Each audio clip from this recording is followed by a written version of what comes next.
coming up. And here we go. All right. Well, Saul, you and I are recording this for Janelle, Rebecca, Louie, and whoever else wants to watch it again. So everybody say hi to Saul. Hello. There you go. You should see his picture pop up on the video screen. And basically, we're going to go through about an hour and a little bit workshop on Sprint 3. And I want to start off by saying thanks for everybody's patience over the last week. We're here, we're building our prototypes, and we're in kind of, I think, a real turning point. By the end of this sprint, we'll be halfway through, actually a little bit over halfway through, and all the hard work and foundation that we've been laying in Sprint 1, 2, and in this sprint is really going to start to accelerate our momentum towards our launch. And so it's a really, I think this is probably going to be the most exciting sprint that we've had. What we're going to do in the workshop is step back, and I'm going to walk us all back through the roadmap of where we've been and where we're going, because in thinking about it and talking to people in the one-on-ones, what I've realized is I have a mental model of what this looks like going through the launch process, but if I put myself in your shoes, I can see that the model isn't as clear, and so I want to make sure I take the time to get that same picture in your mind so you can understand kind of and put in place the work that we've done and then get a sense of the work that we're going to do. Then I want to go into the Sprint 3 concepts. There's some foundational concepts in this sprint, and this will be the last sprint that we have really strong foundational concepts. And what we're going to do here is, once I go over these concepts, I'm not expecting you to kind of get it, be able to take a quiz on it or anything like that. I just want to paint a picture for you. And then our work plan for Sprint 3 is going to be a lot more one-on-one work than we've done over the last few weeks, if you guys can put it in your schedule to get together with me.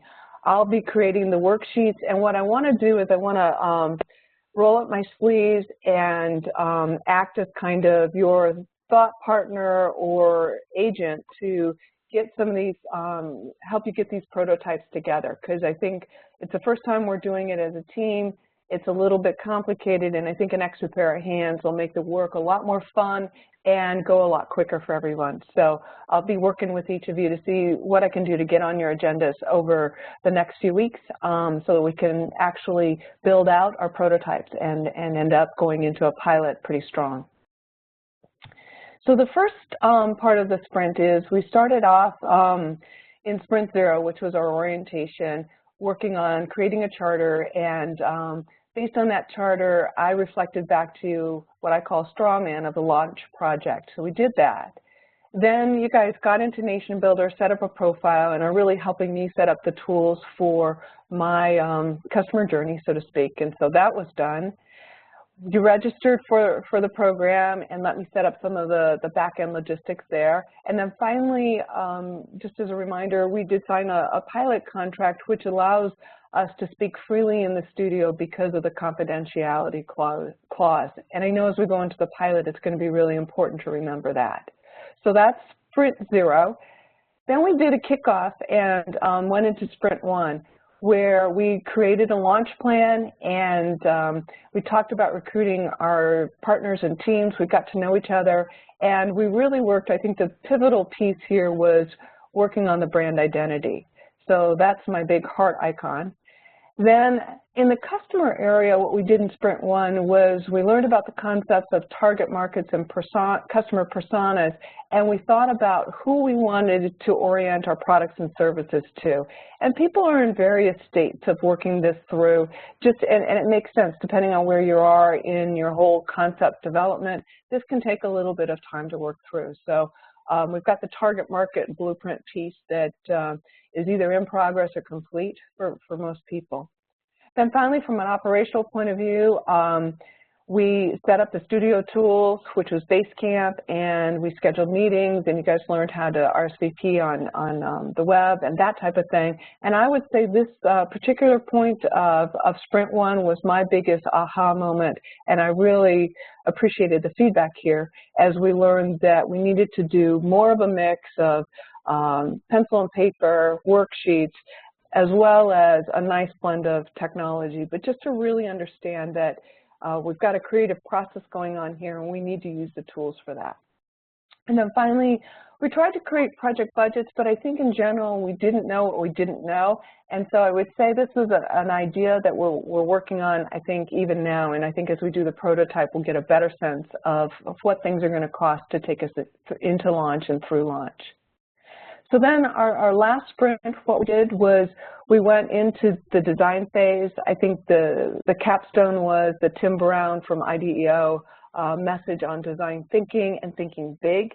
And so we started to think big, and we worked on really the design thinking. We got out there, we looked at the competition, we talked to some people, and we really started to look at the problems that we solve with the solutions and with the vision that we have to make the world a better place, more fun, more enjoyable. We then learned about, how do you get that stranger out there that's experiencing that pain or desire for whatever you have? How do you get them to know that you exist and bring them along the journey so that they can partake and enjoy in the benefits of the services that you have? And so we worked on the customer journey, and then we learned kind of behind the scenes, I like to call it the back office thing. We learned about how to design processes and set up the framework or the foundation for our business operations, and we used a tool called the value chain. And we've talked about the primary activities that take, raw materials, could be just information as well as raw goods, and turned them into things that our customers enjoy. And then we learned about the supporting processes that hold up that whole supply or that whole chain, primary chain. And then the fact that in our business, how we run it offers as much value as what we deliver. And we'll talk more about that in this sprint. And so I think that was a bit of an aha moment for me, for sure. And I think I heard other people go, wow, I hadn't thought about it in that way before. And finally, from the financial point of view, we worked on setting up our financial fitness. We borrowed Quicken's 21 things that you do in their calendar and learned about some of the fundamentals of practicing good, solid financial management, and saw what we were doing right, a lot of that good stuff happening, as well as capture the gaps. And the other thing we did was we thought about in the financial area, which is really maybe not the only area, but we thought about risk. We thought about what could go wrong and how to manage risk. And normally risk management involves some kind of financial security, such as insurance or a cash reserve, but not always. Sometimes risk management goes into the operational side of things, where you really put in safety standards and you think about what can we do to be proactive, to mitigate or prevent risk from turning into issues that occur. So that's kind of the tools that we've done up until now. And what I'm going to do now is I'm going to go into Sprint 3 and talk about the tools, the blueprint tools for that. And then I'm going to, at the end of that, walk us through, and this will be talking through the work plan, Sprint 3, 4, 5, and 6, and what we're going to do there. So Saul, let me just check in with you and my studio audience. Do you have any questions? No, that's a really helpful recap. Thanks. Thanks. And I got to show off my little icons. I'm liking that. I feel like, I don't know if you were a Boy Scout, but I was a Girl Scout, and these remind me of the little badges that I sewed on my sash, So we've won all of these different badges. Yeah, we've won all these different badges, so we'll have kind of a Blue Arroyo, sash here. Mm-hmm. So closing out to recap, if in Sprint to design this assignment, ambassador of your brand, and a lot of us are still working on some of the work in Sprint 2. I know I am, and so that's fine. It's our journey. It takes a little longer, and you shouldn't rush it. Then you work into the concept of design thinking, and the goal is to walk out of this knowing kind of what the sweet spot is in design innovation. So finding out what's viable, what's feasible, and what's desirable. And with that, we kind of move into the prototyping thing. And remember, we're thinking big.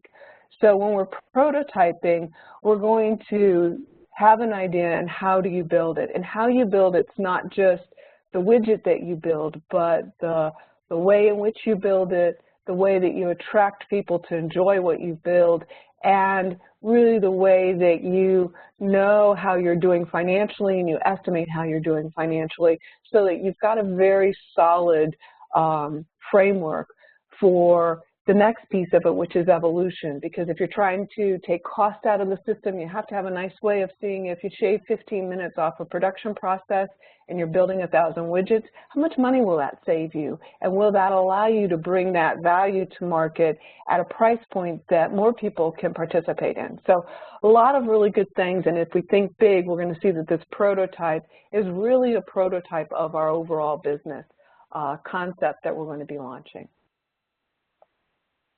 So the concept of prototyping is prototype, then polish, get it working before you optimize it.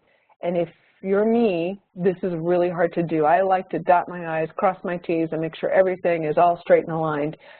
And only to find out that actually I didn't like that at all and I threw it away. And I've done that a number of times even on this slide deck here, but it's a good motto. So the 4 kind of key concepts and kind of the final blueprint materials that we're going to work on are in this sprint. The first one is taking the concept of design thinking into the final realization of it, which is to create a product or service portfolio. And so that's in the innovation and growth section. The second area is in the customer space. And this is really taking the concept of the customer journey, where we learned about their needs, their habits, their feelings, and saying, how are we going to meet them with our business development process? So once we map out the customer journey, I call it the yellow brick road, now we have to kind of put the bricks in place, put kind of the, the benches along the way for people to rest. We need to put the signage, the wayfinding, where people can find out where they're going and bring them into us in a way where we are really attuned with their needs and their feelings. And so by the time we get to the end of the road and we're ready to work together, do business, share value, it's been a pleasant journey, and we've really have set expectations that we can meet or exceed. So that's kind of the business development process model that we'll talk about here in this sprint. When we move over into the operations, if I left you just with the value chain concept, you'd be sitting there wondering, how do I operationalize it? What do I do? And the way to do this is to really identify your core processes within that value chain and do a model of them. And I'm going to show you some tools to do that. And we're just going to pick, the few that are really going to make a difference. Process reengineering can be a huge thing. Jim just launched, a major process reengineering at Caltech, and he had 70 of these. I'm thinking we're going to have 2 or 3.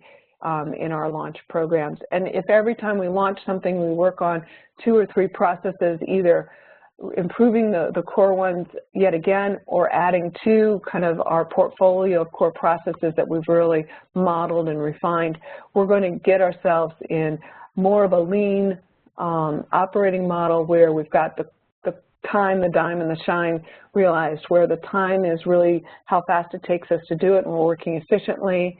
The dime is how much does it cost? Are we really looking at making sure that we valued and engineered everything in here so that you've got the highest value for the lowest cost?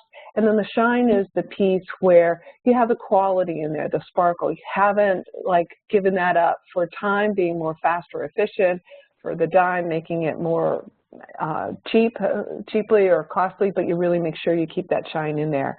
And I've got to give shout outs. That time, the dime, the shine is one of Jim's favorite sayings. And so you'll hear it in the Blue Royal studio a lot. And then fourth, as you go into the financial area, we really, I think, once you embrace that overall financial fitness and you practice it for, probably going to take me at least 6 months to feel like I'm doing it. It's in my sleep and I've got the rhythm of what I need to do. The next piece of that I didn't introduce in the design phase were the 3 financial reports that are really required to go to an investor to include in our business plan. So we're going to talk about those in this sprint and set those up for our launch going forward. So those are kind of the 4 areas and the 4 big concepts that we're going to be looking at in Sprint 3. And I think you might see my no backup slide there, so we'll be backing up after we finish this workshop. Jump into the product portfolio concept. I really fell in love with this idea when I worked at Hewlett-Packard, and the reason I did was we had a bunch of different sister divisions that were making different products and services, and so when I was a young engineer, kind of wet behind the ears, I learned, from the senior folks in the group how we at Hewlett-Packard figured out how to organize and manage our products and services. And, at one point in time, I was working on the low growth products that were generating a lot of money, and they weren't really cool. And so that's kind of frustrating because you want to be on the cool thing. But it did help me as I kind of poked around and pushed around wanting to get on the cool next project, which would be the high growth products that we were pouring a lot of cash into. It did help me learn that, you had to have both.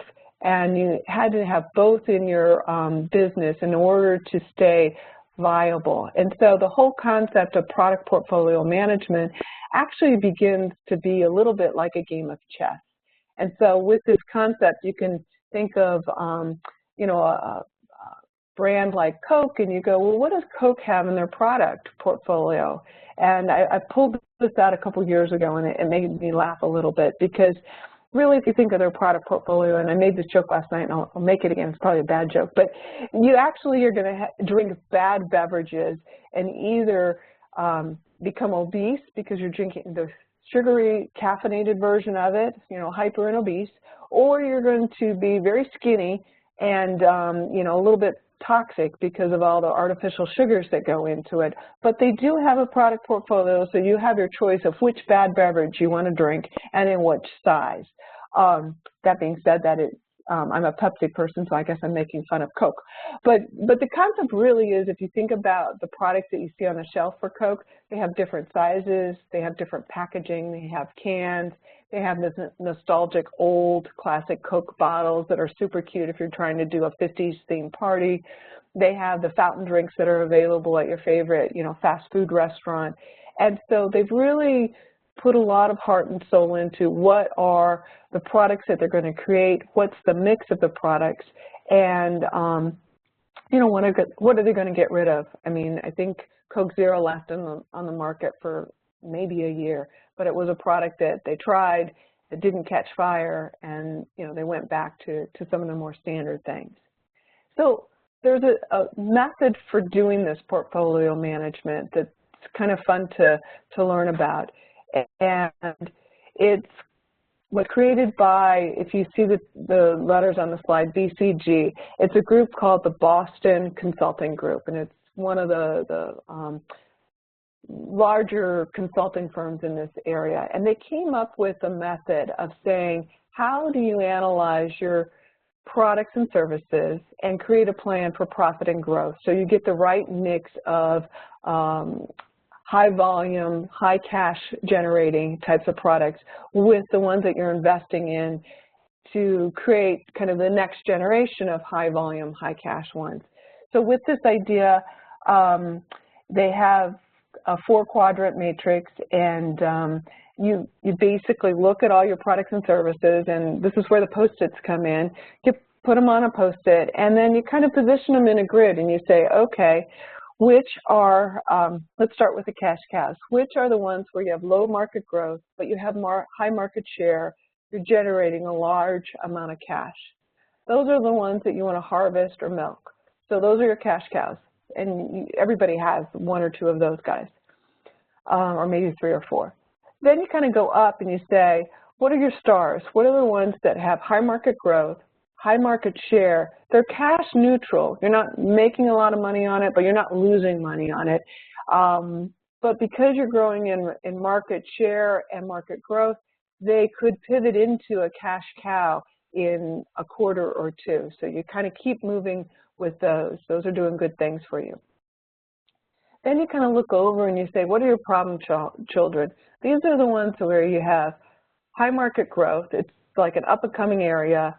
you have low market share, you're maybe inventing the market, or you're just coming into a new market for your business, you've got to put cash to get momentum in it or to create it, and you want to build it. But these problem children, you have to keep an eye on, because if you don't watch them and make a decision to either push them into a star zone when they become cash neutral, or my favorite one is, I love dogs, into a dog, which is the place where you have low market growth, low market share, you're cash neutral. These are the ones that are just kind of weighing you down. They're things that aren't doing anything particularly for you because you're not making money. You don't really have the opportunity to make a lot more money in it because of the market position that you're in or the market growth that's going on. And those are the things that you should divest in. And this is where the term kill the puppy comes from. And we don't want to kill any puppies, but actually in order to have a healthy portfolio, you want to focus on the main things. So you really want to make sure that you're conscious of the products that you have in your portfolio and where they sit. And it's nice, we would do this at HP once a year. The marketing team would have a strategic planning session in July is typically when we would do it. We would look at where we were going. We'd make some decisions. You know, and if you're going to kill the puppy, normally you have a loyal customer base with some of that stuff, and maybe one or two, and they're probably the people that you have really come to care a lot about. And when you stop offering that product or service, there's a very elegant way to do it, and then there's a very dramatic way to do it. And I tend to favor the elegant way of product obsolescence, where you walk people through the ending of that product, and you transition them into, if you're divesting it, into somebody else that will serve them well, and you make sure that, you know, they would come back and continue to enjoy the products that you have in your star products, maybe your problem children where you're trying to bring them into the market. Maybe they'll be so loyal to you that they'll be an early adopter, help you figure out the kinks on that one and move it forward. So product portfolio management, I think people do it intuitively. This just gives you a tool to make it more explicit and make it easier to talk to people about what you're doing, particularly if you're in the question mark, these problem children, where they're cash absorbing and you're going out to find cash to invest in this space. It's nice to be able to explain to people, here's my cash cow, here's what I'm doing to make sure I don't lose the recipe on this. Here are the stars, which are neutral, but I think with this marketing plan or this improved customer journey, I can drive and grow my market share so that I can make it a cash cow. Or maybe the timing's right in the market. I see that, you know, people are really adopting the latest trend in salt here, so craft beer. So more and more people are scheduling time on a Thursday night to go out and enjoy that craft beer experience. And so the market's catching up, and the tasting room will come out just right in time for that fall Oktoberfest feeling that hits the air, so to speak. So let me just pause for a second. I thought this particular one might be eye-opening for you, or maybe you've already got this in your mind already. What do you think? Well, it's definitely been in my mind, but I'm realizing that we really need to implement it, because a lot of breweries do this, you know, like all the, well, not so much the small breweries, but the ones that are very successful always have this. Like if you look at Firestone Walker, which was, you know, a famous vineyard and then became a brewery, I learned from them that they, like pretty much all of their profit comes from 805, which is like this very basic lot. It's like the Budweiser of their portfolio. And it just sells, it just moves a lot of beer. It's not very good, it's not very interesting, it doesn't do anything for them as a brand, except that it just moves a lot of stuff, like a real cash cow. And then I heard from the brewer that that's what has allowed them to start this project, which is like a very specialty beer project where they do like weird wild fermentations and sour beers, and you know, you buy a small bottle of beer for like $15, and you know, they're probably not making that much money on it because they don't sell that much of it, but they can do it because they have this big cash cow. So I'm kind of as you were going through this, I've been cycling through the idea of it, and with some breweries, it always seems to me to be a bit of a sellout move, and that's the risk. I think that's one of the risks for us. It's like how we come up with something that is popular enough and big enough to be a cash cow, and at the same time maintain our brand identity. Yeah, and I think that's where getting those stars, getting your stars aligned, so to speak, and maybe having a strategy where your stars cycle into your cash cow so you can maintain that freshness that your brand identity promises to people might work for you. But I think then what'll happen is your marketing is going to have to kind of help propel that journey so that you've got that freshness in your portfolio turn that people might be wanting or expecting. Yeah, that makes sense. Yeah. So this is the portfolio management piece of it, and pretty fun. And I look forward actually to getting out the Post-its with you guys. The other thing that I do that goes along with this that I don't have a slide for is I run a pretty mean Excel spreadsheet for product portfolios. And what I do is I create a simple model to basically put the pricing on the top side and then the expenses on the bottom side that are direct expenses to a particular product or services, so that you can create a financial model to do your what-if analysis on sales volumes. And that kind of helps you begin to think about the sustainability of the business, to say, if you're doing your sales forecasting and you're measuring the forecast accuracy that you have, it tells you a couple of things. One, it tells you how predictable the market may be, which is one thing to know.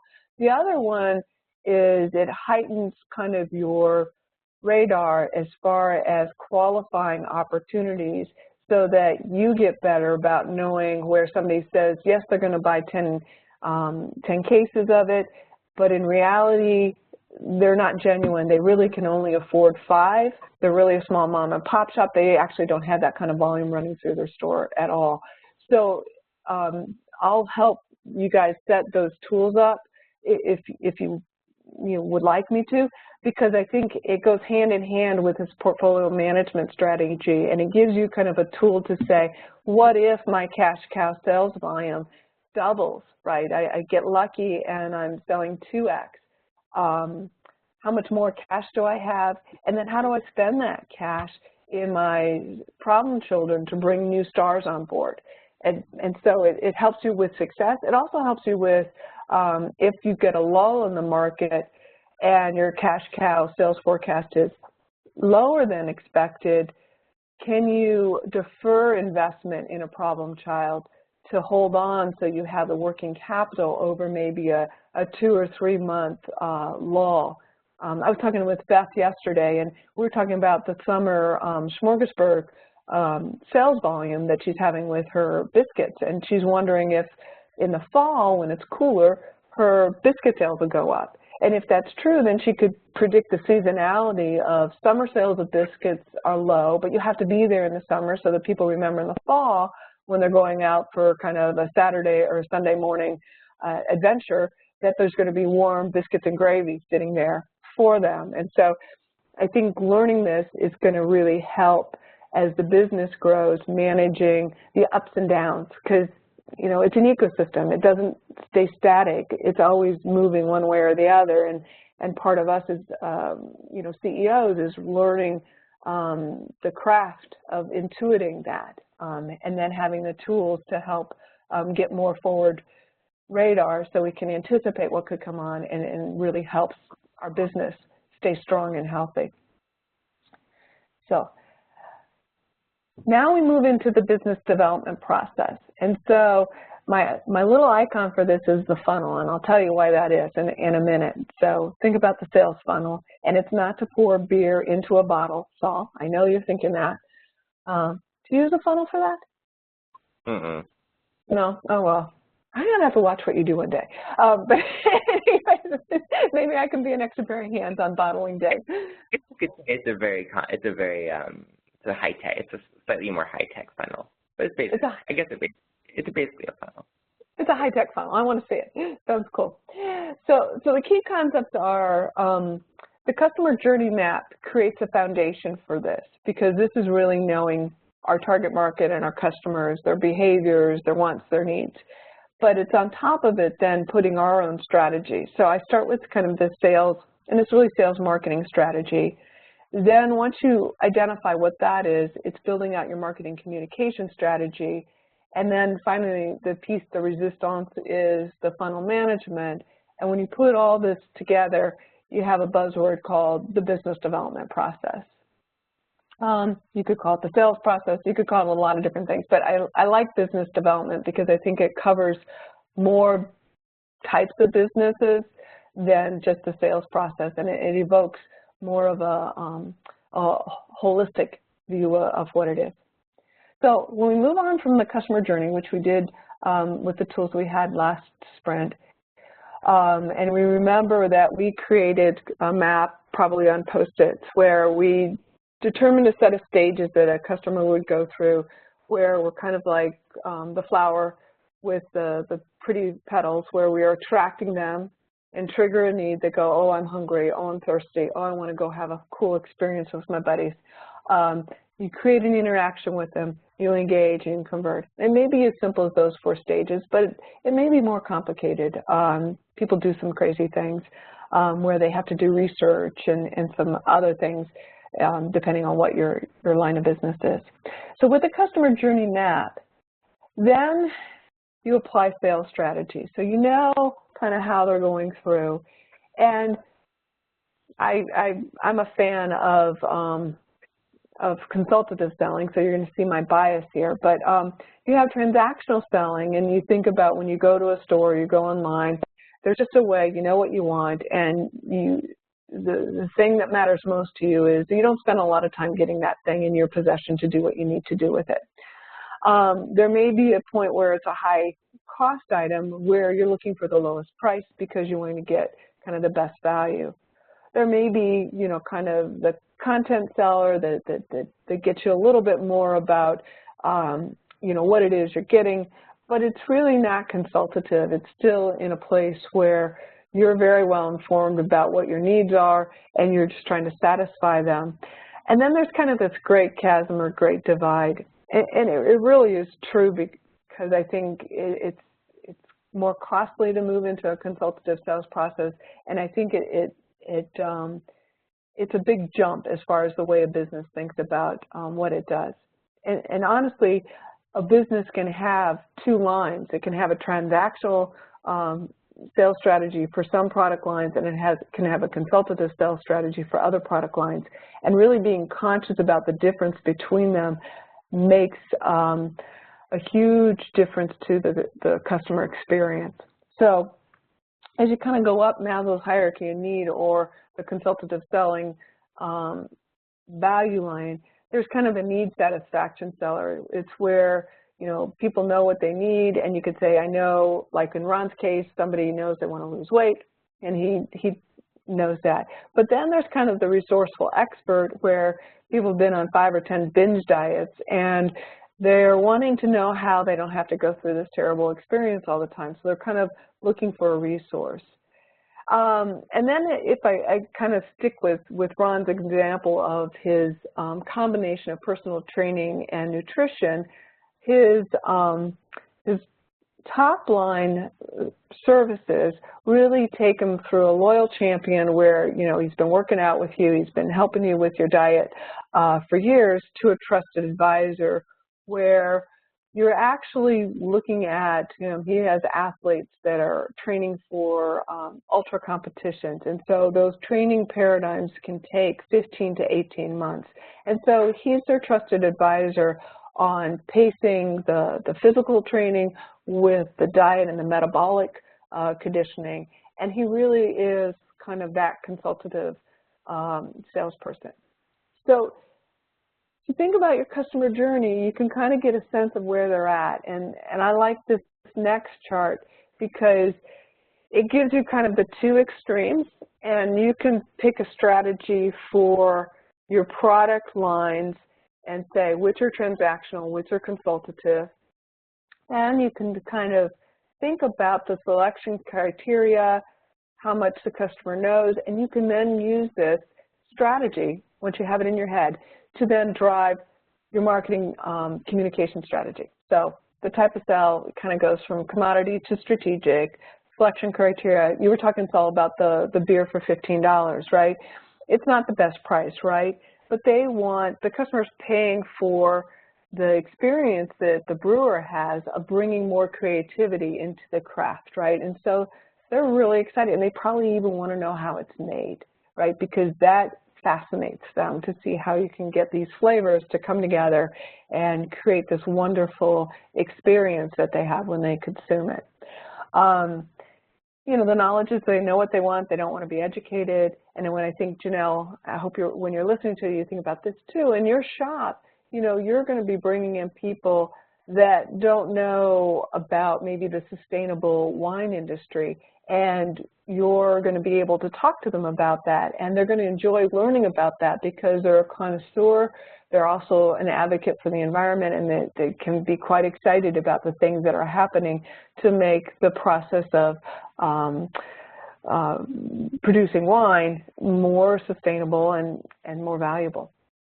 And so kind of the keys to success help you with your overall business development strategy: commodities, its marketing, volume, efficient internal operations, understanding your production environment. In the strategic side of it, it's really high margins, because you're going to need those margins because of, I'll talk to you at the bottom of it, you'll see the long sales cycles. And your investments in those problem children, where you're going to try some experiments, and not all of them are going to move into stars. Some of them are going to be dogs, and so you're going to have to be able to afford that. You're going to create a deep understanding of the customer's environment. You're going to make substantial changes in the customer environment. And so it may be, if you think about, I think about some, I don't know if this is true, Saul, but what popped in my mind was, if I think about maybe a craft beer that you might make that requires some special temperature controlled situation, you could, you know, have a bar that wants to carry it, but may need to check the refrigeration.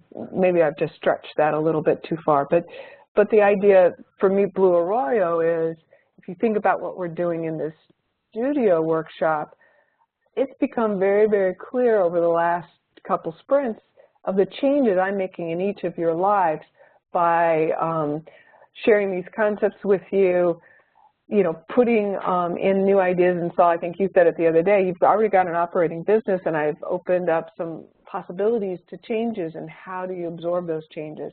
And so there's some things you do when you're a steward of change that make you more successful, and I'm learning those in this process. Sales cycle changes, very short to very long.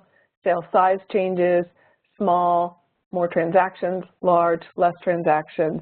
The salesperson that you have, you know, you can do commoditative sales on telesales, a web form, order takers. You know, you're really trying to make that interface with the salesperson, because the salesperson doesn't offer any value to the customer, as seamless as possible.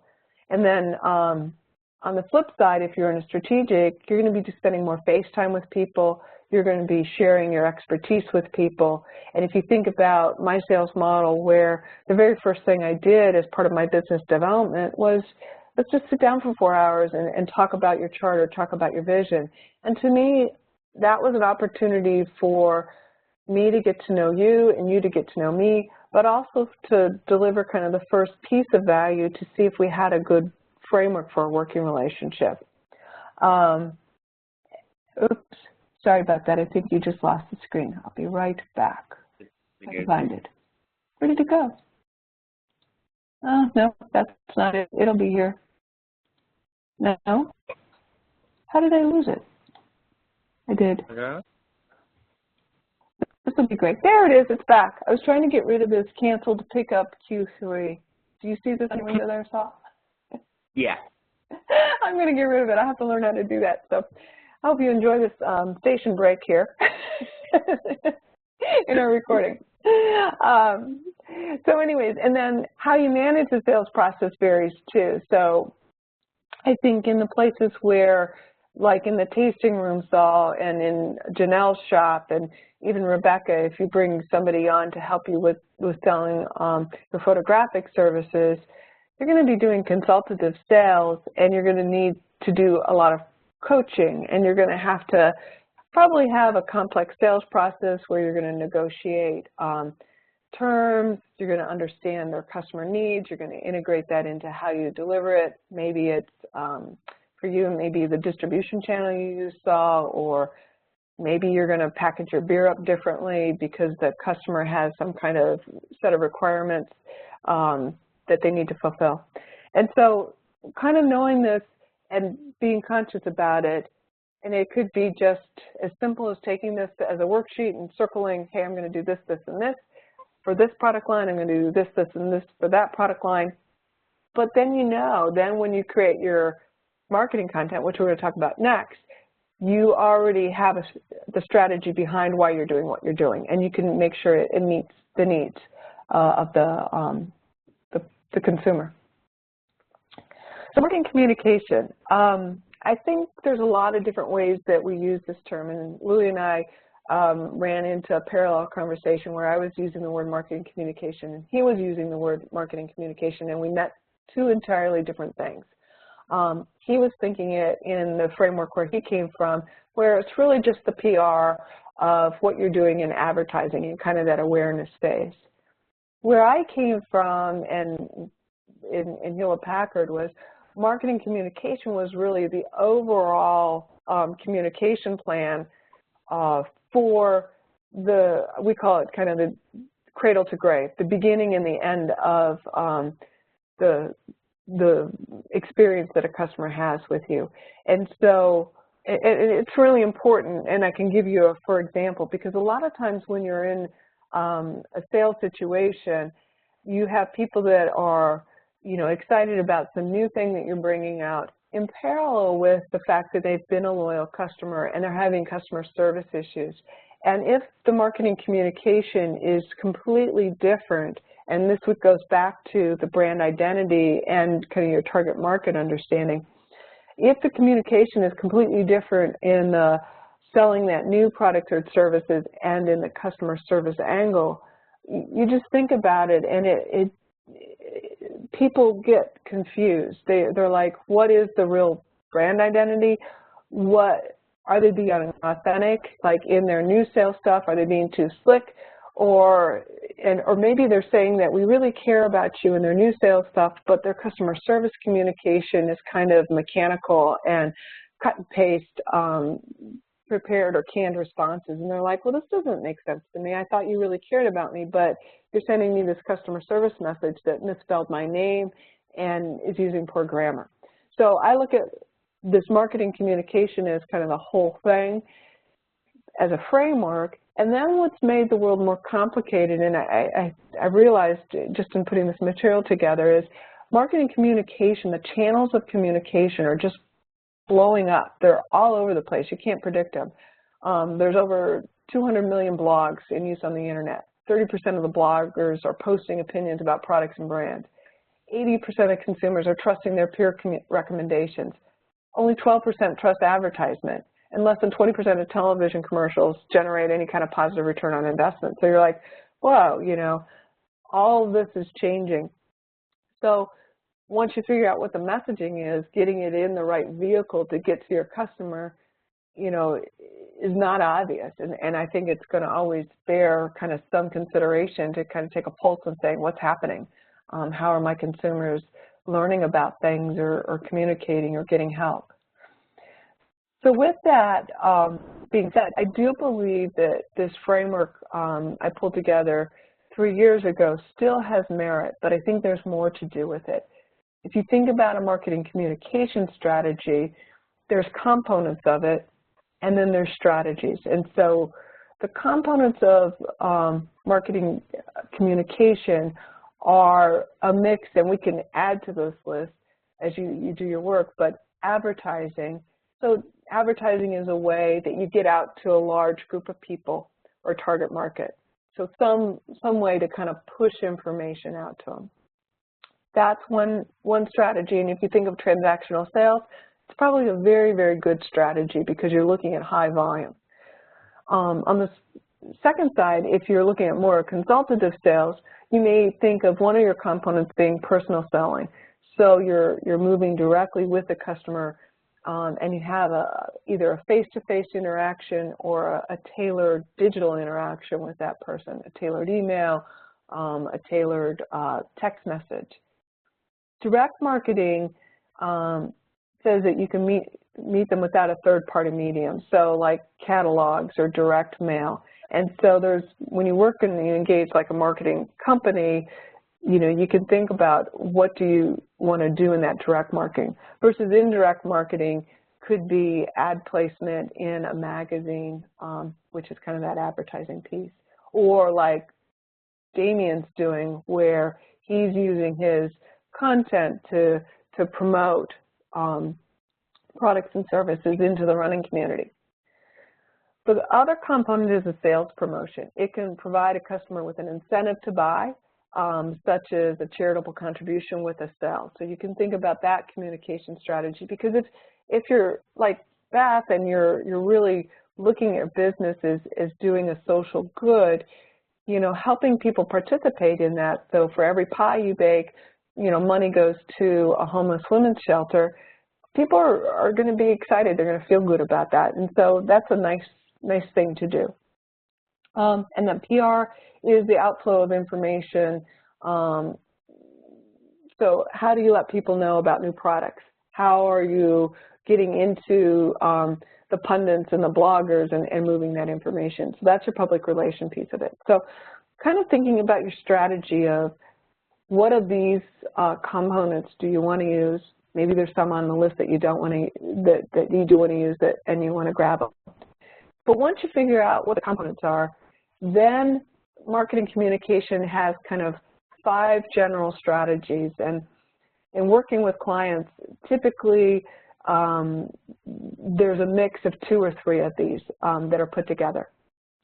So one strategy is company owners are often inspired by a personal story that led to the business's creation. There's like Nation Builder. There's really, if somebody's coming up and they want to really build a business that does business differently, their story matters.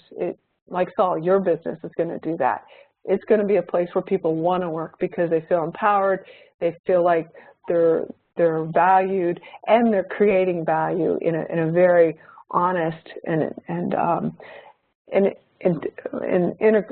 full of integrity. I can't think of the right word.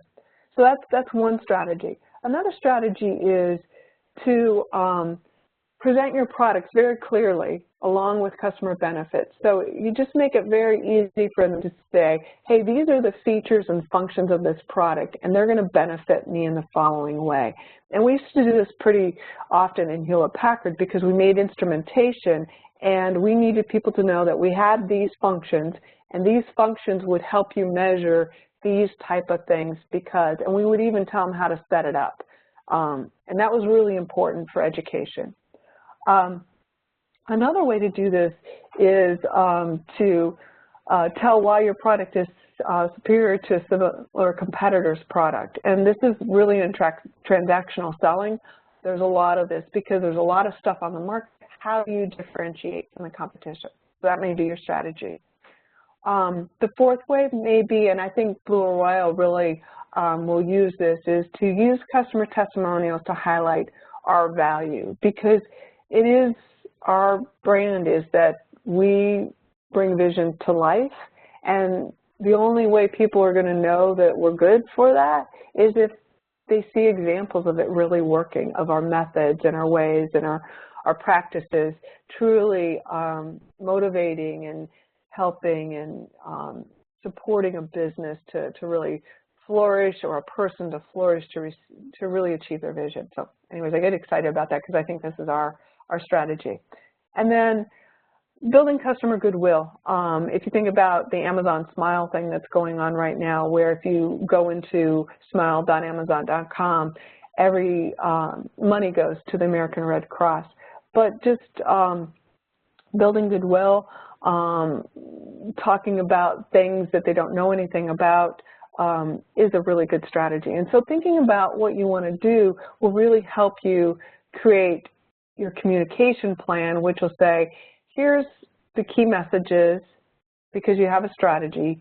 Here's how I'm going to get them out into the market, so to speak, into people's ears and minds, and manage it so you can pace it out. And most likely, you know, with a good business, you can get help doing this. You can either get, you know, it can help, your customers can help you by writing their own testimonials for you because they're super excited and they want to see you succeed.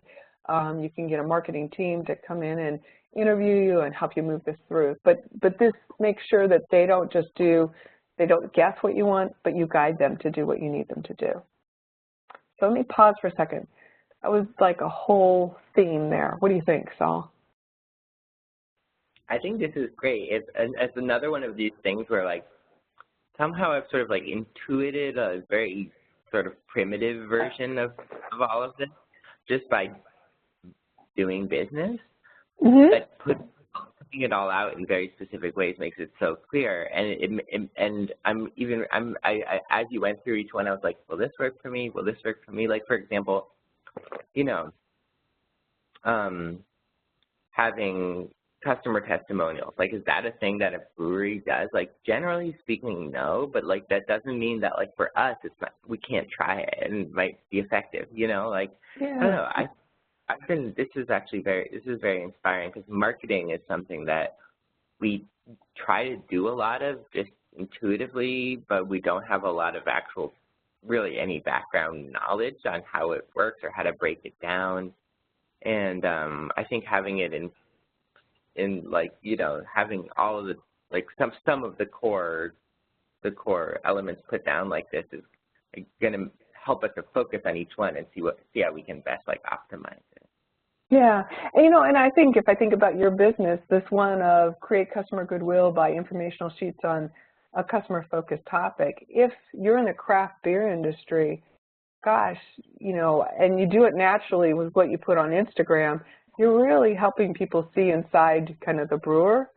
And, you know, it's a great strategy, and you're just doing it intuitively. You could say, oh, now I know that I'm doing it.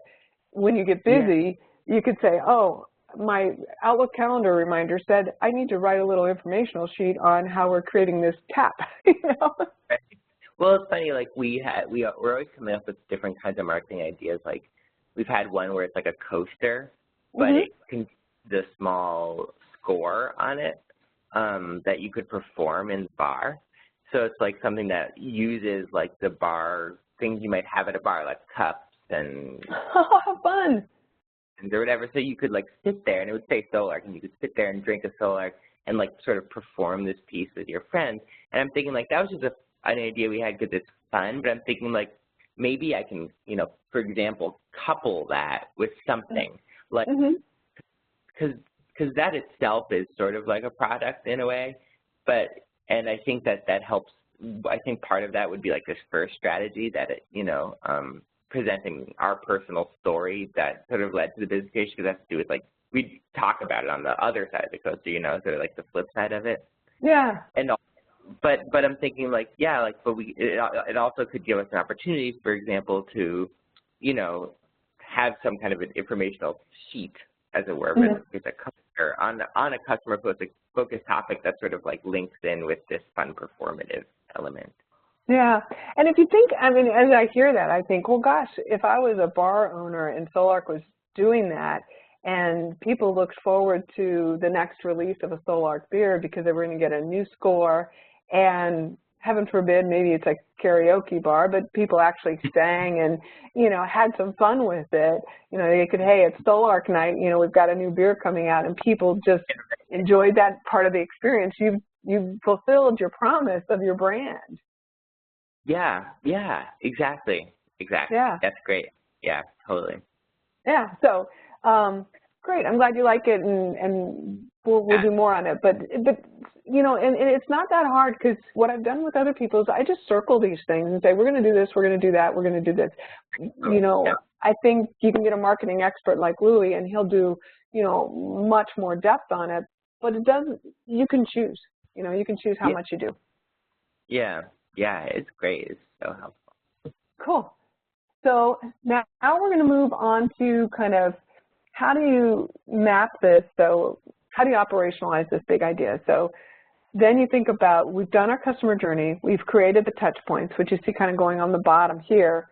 Now what you do is you break your content up because you have thought about what the needs are, what the feelings are of a customer through their journey, and you make little content nuggets, which is what I do. And it makes your marketing more efficient because once you create these content nuggets, you know what nuggets are introducing problems, what nuggets are defining problems, what are describing a solution, what are providing information, what are giving advice, kind of all the way through that journey. And the nice thing about that is, I always like to talk about Martha Stewart, but she's my champion for repurposing content. Once you create these content nuggets and you really spend the time to get the right voicing in them, the right messaging in them, now you can put them into the vehicle. So you may have a content nugget. You may have 3 versions of it. One is a Twitter version of it, a tweet. The other is a web page version of it, which is kind of short, just fits on an iPhone or a phone screen. And the other could be, a longer version, which may be a magazine article or a news story article version of it. But you basically do this, and once this portfolio is created, you can very quickly add some sizzle to it by putting in kind of a couple of sizzle points, but then you have the framework or the meat or the foundation of it, so your messaging is consistent through it, which gives you better resonance with customers. They need to hear things 7 times through 7 channels to actually say, oh, SolarClear is unique because of, or Blue Oil Royal is really does guide vision to light. And if you can get this mapped out and then consistently applied through your vehicles, you'll get the amplification into your market, and you'll actually save yourself a lot of money, because this is the difference between a website that really rocks and a website that you look at every day and you go, this just isn't right. There's just something not working for me on my web. It just doesn't work, and you redo it. Or you have some web designer, best intention, try and put your site together, but they didn't have the content nuggets, so they guessed, and they just filled in words on a page because it needed to have some text or some picture. They picked out some photo art here. So your strategy looks like this, and I'm about to terrify you here. I'm going to show you the marketing communication strategy for the Blueprint Studio. Here you go. You're not supposed to read it, but this is actually what I did, and I found it to be really incredibly helpful, and I'm happy to share this with you in another way. But basically, I went and I said, what is the messaging all along the way? What vehicle will I use? And then it gave me my to-do list that I put in Basecamp of creating the content, reviewing it with Jim, getting some artwork to go with it, then actually publishing it on the web, creating some email templates, putting together my pitch deck, and all the way. So this is what a marketing communication plan would look like. And then you would implement it. So you do it that, and then the next and final thought about business development is all about funnel management. And so being kind of liking models and methods and the like, my inner engineer always comes out and says that, what are the odds if there's 1,000 people out there that somebody will buy my product? And I get insecure a lot, and I'm like, nobody will. But in reality, they do. And it's a numbers game a lot of times. And so working with a client last summer, we used this model, and I said, okay, you want to get 20 people at the end of the day to contribute some data to some work that they were doing. Well, you have to have at least more than 20 that you've made aware that you're doing it. And they had really great credibility in the industry, and they only really needed to get 100 people to get 20 people ready to buy, you know, or contribute data at that time. But I kept moving this through so that we looked at the length of our list, how many people do we have on our list, and we just did kind of the game. So if we have this many people here, so many people should show up at a webinar to learn about what we're doing. If we don't have so many people showing up at that webinar, you know, reality is there, they're not going to give us their data. You know, so we could just check along the way to see how many people were showing up and how many people were moving through this journey with us. And so the concept is you track where the prospects are in the process, and then you count the fallout in each stage. And once you find out where you're losing them, you can do something about it. And if you go back and you look at the marketing communication strategy that you have there, you've got a one-for-one correlation. If you find out that they're falling out at a different stage, look at what you're telling them, look at how you're telling them, look at where it's going. It could be a mismatch. The example I'll use is we were using WebEx, and it wasn't very good for this medium. We were working in South America, and the technology was really bad. We found out that popping on an airplane was a much better way to deliver that message. And so just switching from a digital video seminar to a face-to-face seminar improved the number of people that moved forward and contributed data at the end. And so look at your customer journey, find a way to do this. There's a lot of tools out there, even just an Excel spreadsheet. I created like a little Excel spreadsheet with each of these phases, and we put numbers on the top, and I have kind of this one-page business development campaign format that we used, and we said, here's what we're going to do, and we just counted. We said, we think we're going to start with 100, and we're going to 20 will show up at the webinar, and we're going to get 2 in this one. You know, we're going to start with 20 here, and we're going to end up with 1. So if you do this process, you can really get to be more successful at forecast accuracy of, if you're running a campaign, how much money are you going to get out of it? And how many campaigns do you need to run, or how much traffic do you need on your website to see that you're getting the right awareness? So this is the overall concept of the business development process.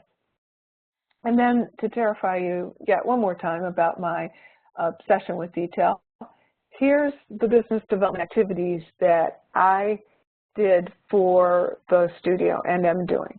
And I literally looked at my customer journey and said, here's the activity that brings them in, here's the activity that takes them out of a phase, and I was really clear about it.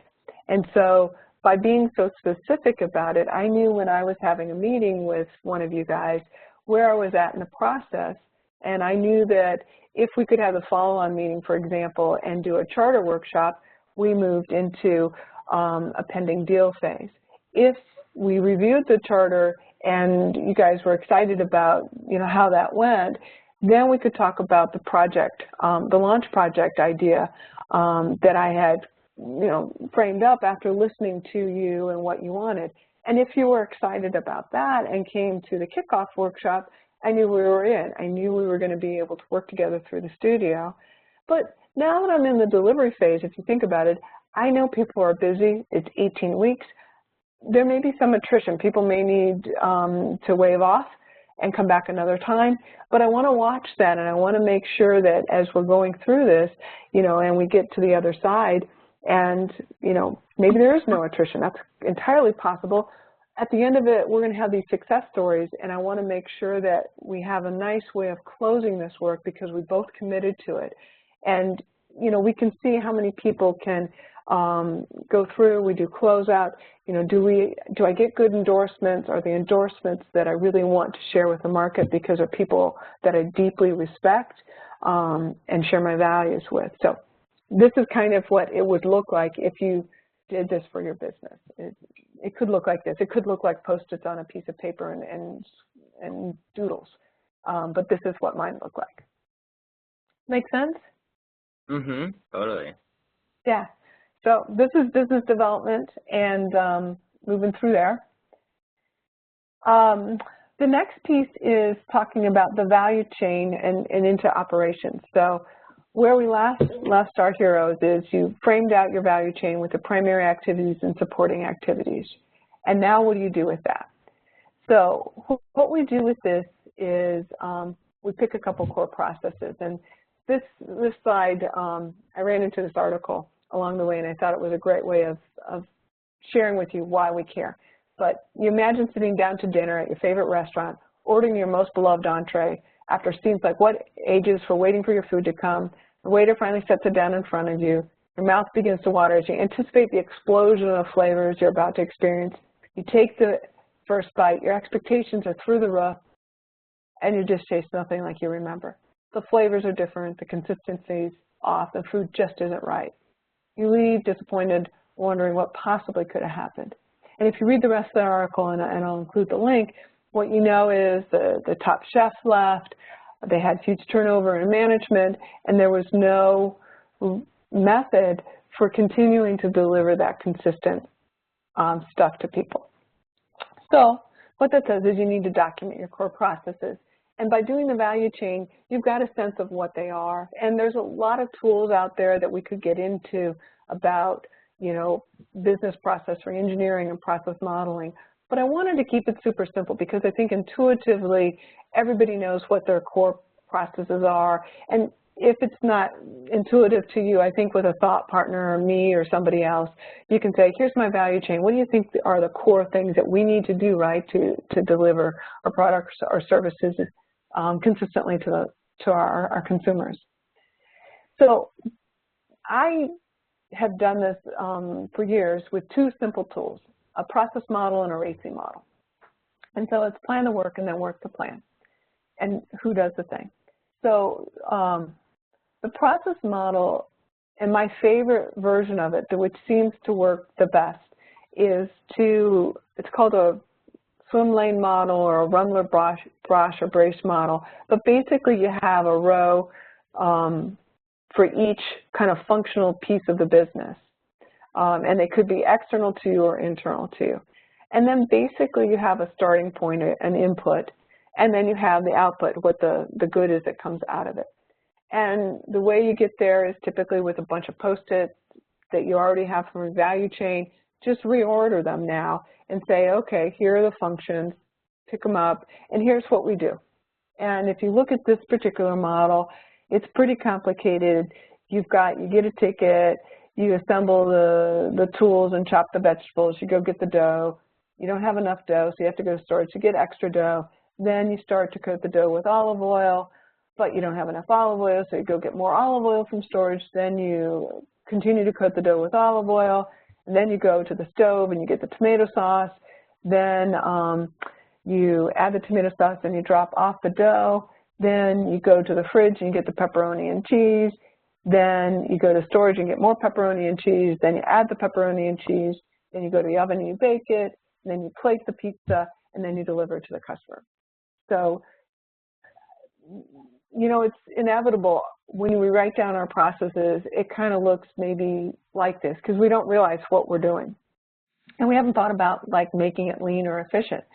So then you go, oh, now that I see what it looks like, I could change my pizza prep area and have some storage right there and some warmers, and so I can make this a lot simpler. I can get the order, I can get the dough, and with my dough, I have dough storage. With my pizza prep area, I have the olive oil there, I have a vat of it, I refill it every day. I've got the tomato sauce on a warmer, I've got the pepperoni cheese, and right in back, I've got kind of underneath it, cold storage where I have more of it. Then I move it right into the oven, and then I've got another place where I've got the box, so I don't have to have boxes like in the pizza prep area, and then I deliver the pizza to the customer. So this is your 2B process model. So in your core process, the first thing is to just take the Post-its from the value chain work, put it together in a couple of the processes that you think you have an input and an output on, look at it. You might get an aha moment that you can simplify it, then you simplify it. Then you're done. This is it. And I've lived with these things, and they've built, thousands of movies for Warner Brothers with just simple models like this. What I then do is I say for each one of these boxes that you see here is create a RACI chart. Who does what? And so if you think of the RACI definitions, there's who's the doer, who's responsible for it, who's accountable, who's ultimately answers to it's done, and if there's a problem, has the authority to say yes or no. And there's only one A for an action. Who's consulted, who's in the loop, and who's informed, who you keep in the picture. So if you think about the pizza example, if you got the pizza ready for delivery, the person that needs to be informed that there's a pizza to deliver is probably the pizza delivery guy that's in the car or going to drive up and deliver the pizza. So knowing kind of who's a recipient of the good that's at the end of a process and that are either consulted or informed can make or break the overall efficiency of your operations. So you figure out the RACI model using kind of 5 simple steps. One is you identify the work process, and we just did that. So that's what we just did. Then you determine the decisions and activities to chart. So for each box, there's probably 5 or 6 things, or maybe 2 or 3 things that happen. So just make a list of them out. And then once you do that, you got a list of roles of people involved in those tasks. And with your swim lanes, you've already started that process, but maybe there's some people on the outside of those swim lanes that you need to include. So that's step 3. And then what you do is you develop the RACI chart. You have your list down the side like you see here, like feed the dog, play with the dog, take the dog for a walk, of things that need to happen. And then you have who's going to do it. And you start mapping the R's, like who's responsible. And there could be a couple of R's, like if you're running shifts, you could have 3 or 4 people that are working Monday, Tuesday, Thursday, Wednesday, Friday, Saturday. But there's got to be one A. So who's overall accountable for it? Who's the supervisor, for example? And then who's consulted and who gets informed. And then once you put this chart together and you have kind of the simple flow chart, you can say, here's our process, and everybody knew you were kind of doing it, but it's nice to see it on a piece of paper. And then you can take this little RACI chart out and say, okay, everybody, if you're putting the pizza together, maybe you have to consult with the order taker if, they meant extra cheese or extra pepperoni. But you can kind of walk through, here's your role, here's my role, here's so-and-so's role. And you can say, and that's why we do it in this way. And you can have little instructions for it. And so I have run a lot of organizations because people are pretty smart, and we haven't gotten to the point where we have, a little checklist, and we could talk about this in the next iteration. The next step from here would be to create a run book or a standard operating procedure, something like that, that spells out step by step what you do. But for the most part, if you do these 2 steps and you have a group of people that are pretty committed to what you're doing, they don't need the detail. They've already know how to do the work. You just clarified what their role is and who they pass it off to when they're done, who they talk to if they have a problem, and who they tell, hey, I'm working on it. So that's kind of the overall RACI process. And that ends kind of this piece of it. Make sense, Saul? Yeah, totally. And this is another great post-it exercise, easy to do. Yeah. Yeah. Yeah. And so when we're doing our prototype, the cool thing here is just look at what you've got in your value chain. Pick a couple of things that you think would benefit from adding this extra view on it, and just run through the process. Could be just one. Yeah, right. Then the financial management. This is the piece that we need to prototype too, because this allows us to have we're in business to make a profit. And so we've got to have the financial management tools working for us. So first is follow the fitness routine that we did in the design phase, kind of set that up. So that kind of is the foundation. And then in that fitness routine, we weren't explicit about talking about 3 key reports. And they can be used for forecasting as well as reporting. There's a balance sheet, an income sheet, and a cash flow statement. The balance sheet is a condensed statement that shows the financial position of the organization on a specific date. So it's basically looking at assets, liabilities, and owner's equity. So it would be like if you folded tomorrow, like and you were like doing your, closing up shop sale, what would you have for assets that you would be selling off? What would you have for loans or owner's equity that you would need to pay back? And this is how you can tell if you're, in the black or in the red overall as a business. They may not be liquid assets, so that doesn't talk about your cash flow, but this will basically tell you how healthy the business is. So the goal is to have a black balance sheet in the end, but if you remember the work that we did in the beginning as a startup, we start up with a red balance sheet because we're investing in the business, we're getting it started, and that's when we talked about the journey. We're going to go through that valley of death where we hit red, red, red, red, red. We're going to start breaking even, and then we're going to get on the other side where we have profit coming off, we're paying off, and then most businesses run with some debt because that's just how they do. They're not all in the black. They're always investing in those products, those problem children that they think could actually make them a lot of money, but it's really knowing it and managing that. So this balance sheet is the tool that we use for that. The income statement is more of a snapshot in time of maybe it's the August income statement that basically says, here's the revenue that came in, here's the expenses that went out, and now you know basically if you have a profit or a loss for that period of time. So it's basically telling you the total ins and outs of the business. So that's your income statement. You can forecast what it's going to look like. So going forward, so that's where your sales forecast comes in. And you can also forecast expenses. There may be things you need to buy in bulk that will come in a certain period, which will impact your overall revenue for the month, but the quarter it'll balance out. And so that kind of takes you to your third sheet, which is your cash flow statement. So it basically says it's the actual or anticipated incomings and outgoing in cash, and this is where we manage our working capital. So it's what cash is coming in for receipts from customers, what kind of investment activities are happening, and then financing activities. What are we paying back to people? Is it payback on a loan, payback on something like this? So this basically tells you those three main sections. And so in the prototyping phase, I think it's important that we look at and start setting these up so that we can have the model, we have all the rows and columns set up in our spreadsheet or in whatever tool we're using, and that when we're piloting, we pilot putting these reports together because when we launch and we're moving forward in the business, either we've modified something we already have in place because, if you have an operating business like you do, Saul, you may already be doing this work, you may have an accountant that's doing this work, or maybe not, like Blue Royal doesn't have this yet, we haven't needed it yet, but I'm going to be putting it in place because I'm going to scale my business next year and I need to start doing this stuff. So I'm going to start with this pilot to put it together. So these are kind of the three statements. Does this make sense to you? Is this new information for us all, or? No, it's not totally new, but it's a nice new, it's definitely a very integrated new way of seeing it and seeing how useful it is.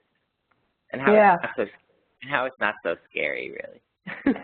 It's not so scary. I don't think, I think we could get an accountant to do this for us. I don't think we need to unless we're getting into some complicated financing stuff. Right. But I think doing it on the back of the envelope is a skill that CEOs have that I always admire, where they basically have been able to sit in a negotiation and have kind of a working knowledge of this. And I think in order to get that, you have to roll up your sleeves and do some of this yourself. And then when the accountant's doing it, it sticks more. It's just you're not going to have the time to do it. But analyzing these reports, of course we're going to do, right? That's exactly where you're starting to make your strategic decisions about your product portfolio. You know where your cash cows are now, right? Because you're looking at, you're breaking it down by product line, what your income statement's looking like, right? And you can say, oh, this product line's bringing in the money, right? This is my cow. This is the dog, It's cash neutral, but the sales are really low. Mm-hmm. Yeah.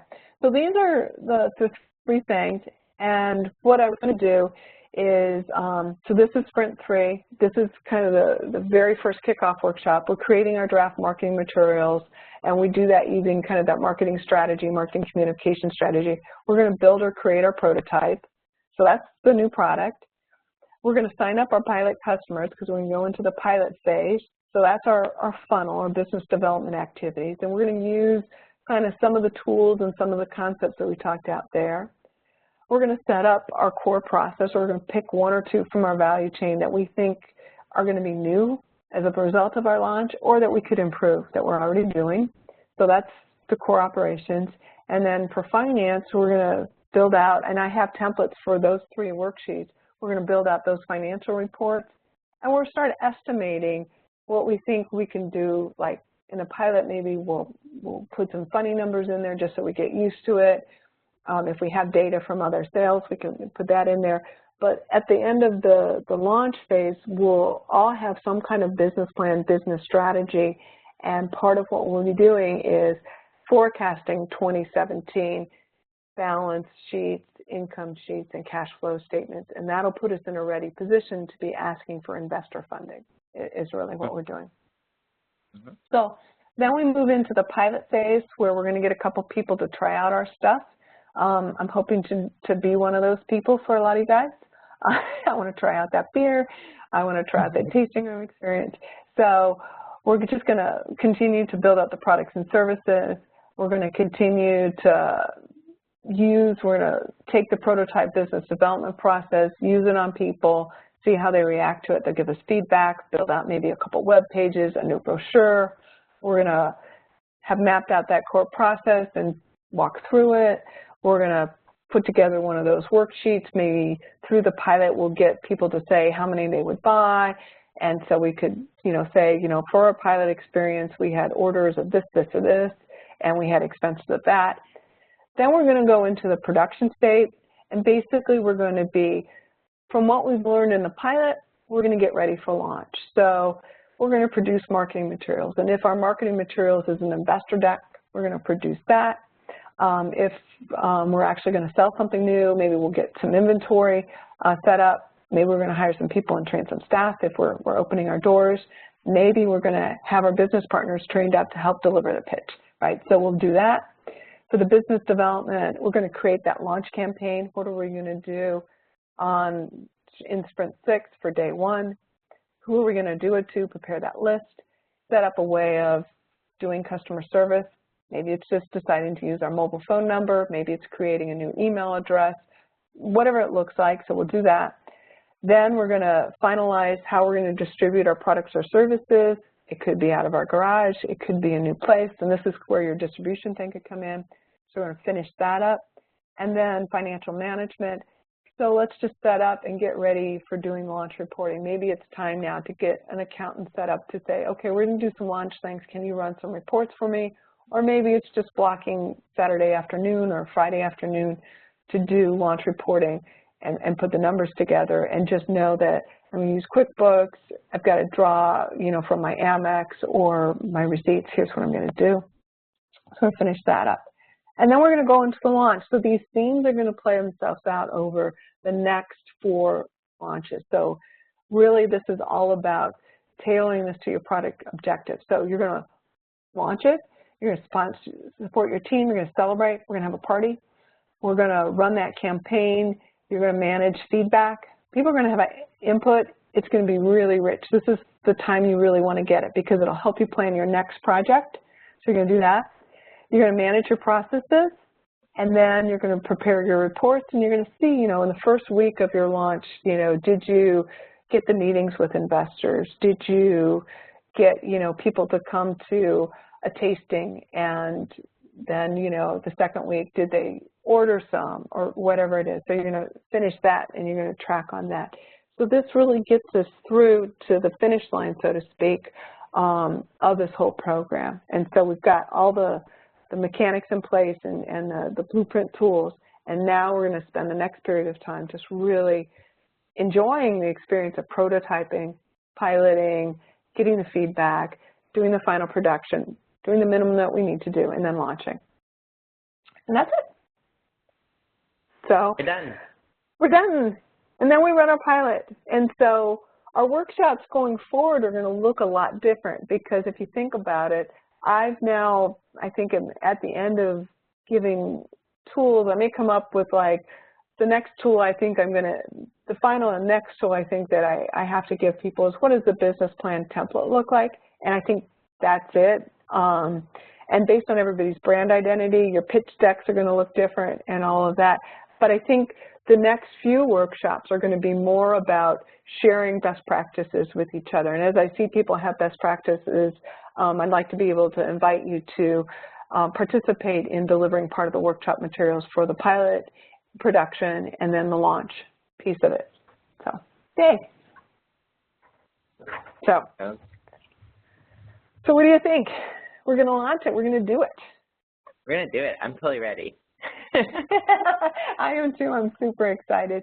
And with this, kind of our work plan will be is I think in this sprint, because we're getting so close to really kind of turning the tide around from you working on worksheets I give you to me looking at work that you're doing and applying kind of the blueprint practices, I'd like to really get some one-on-one scheduled and offer as much time as you can take to collaborate with you, because I think getting this prototyping piece going and really looking at the timeline to launch and getting real realistic about it is going to be critical to keeping our wheel of life round and feeling the joy of success instead of that stress of, oh my gosh, you know, I had this vision in my mind and I'm so far from it.